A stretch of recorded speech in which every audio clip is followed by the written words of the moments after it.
안녕하세요. 김상순입니다. 차이나 재해뉴스 402번째는요.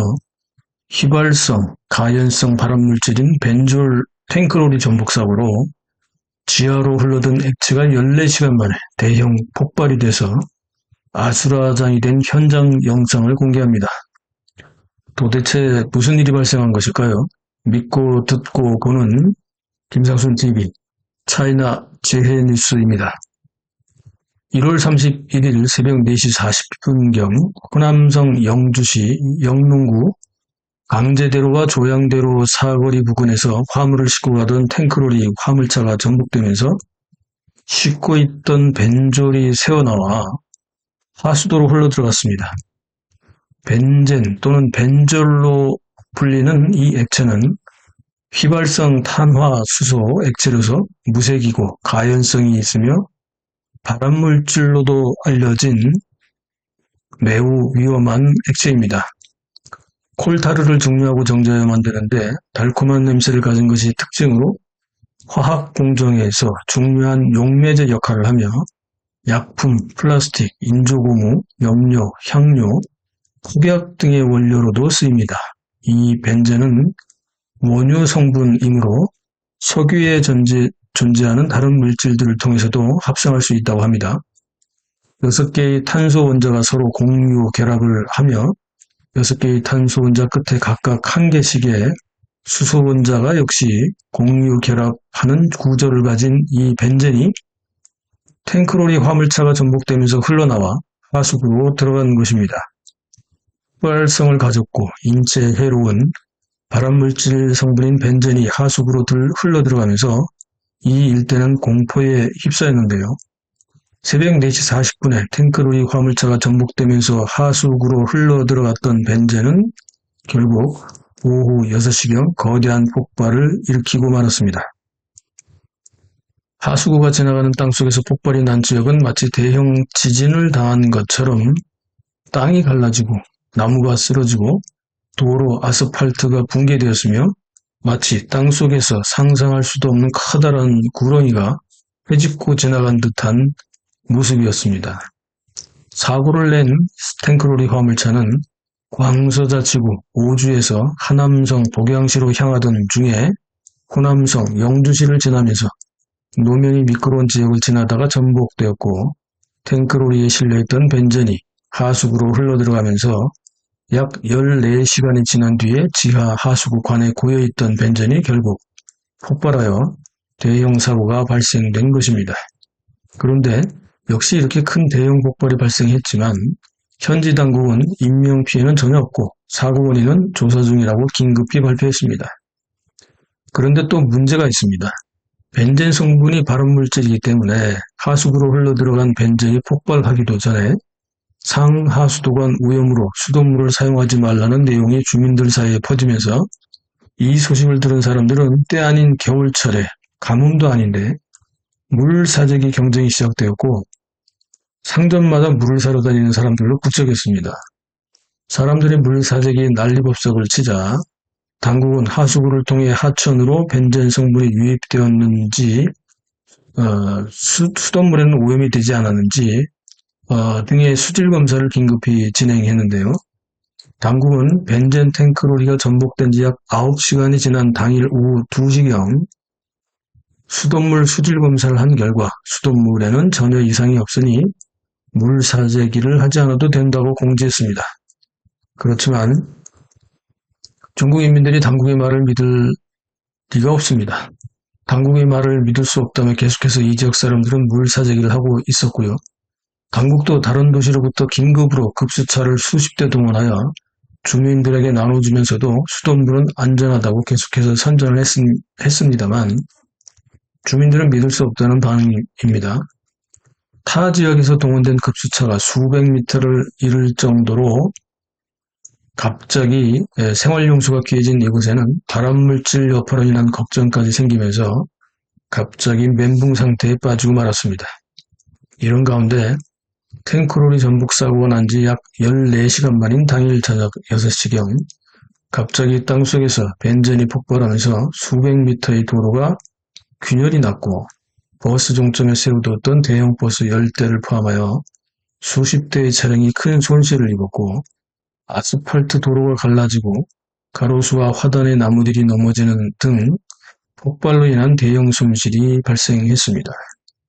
이렇게 대형 사고가 났지만 역시 당국의 발표는 사고 원인 조사 중이며 인명피해는 없다는 것이니 현재 주민들이 이런 당국의 발표를 믿을 수 있겠습니까?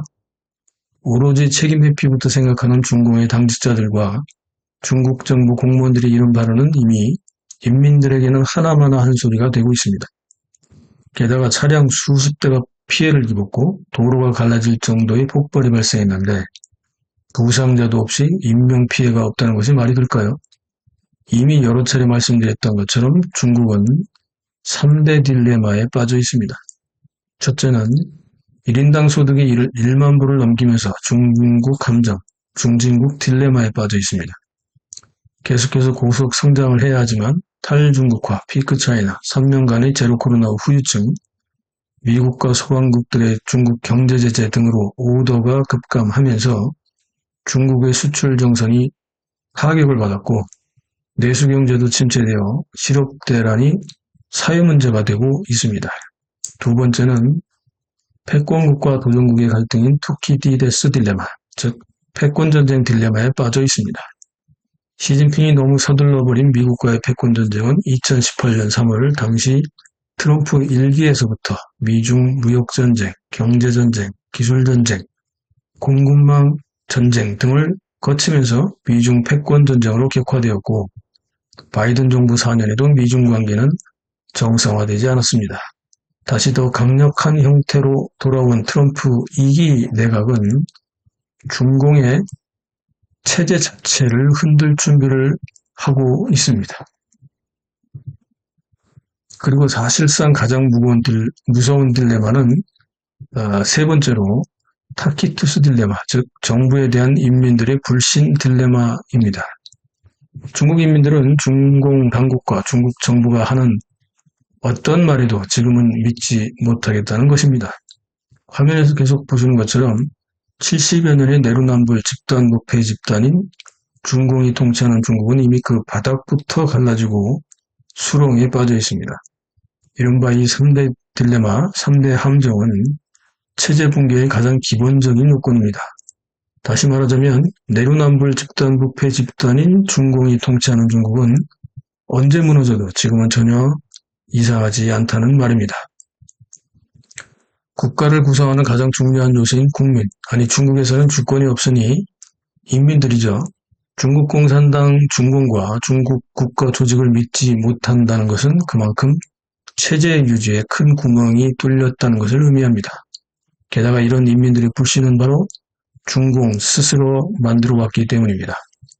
오로지 선전선동만을 통해 인민들을 노예처럼 여기면서 우습게 알았던 중공은 자신들이 자화자찬 경제성장의 단맛을 부패로 빨아먹고 즐기는 동안 인민들이 성장한 경제와 과학기술을 통해서 특히 인터넷과 SNS를 통해서 얼마나 의식구조가 성장했는지 알지 못했던 것입니다. 인민들은 여차하면 즉시 비리 당직자나 공무원들의 신상을 바로 털어서 인터넷에 공유하면서 사회불만, 사회 고발 영상들을 퍼뜨리고 있습니다.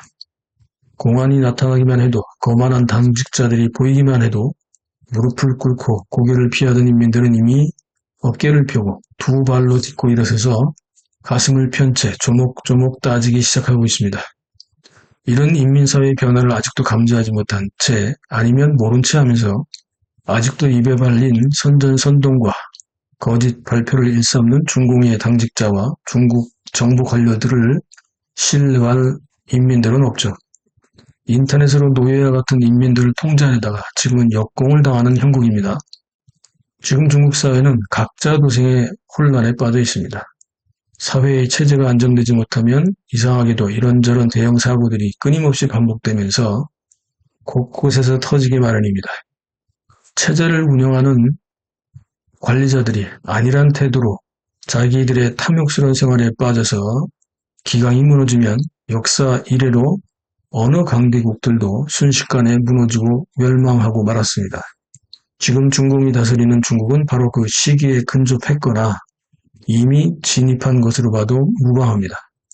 이상하게 대형 사고들이 계속 터진다면 그것은 곧 멸망의 징조가 계속해서 나타나고 있다고 봐야 하지 않을까요? 차이나 제이뉴스 시청해 주셔서 감사합니다. 우리 아이들의 미래를 위해, 대한민국의 미래를 위해 구독동자 여러분과 시청자 여러분들의 적극적인 지지와 후원을 요청드립니다. 유튜브 알고리즘 제재를 돌파할 수 있도록 좋아요 누르기, 댓글 달기, 특히 SNS 공유하기로 응원해 주십시오. 감사합니다.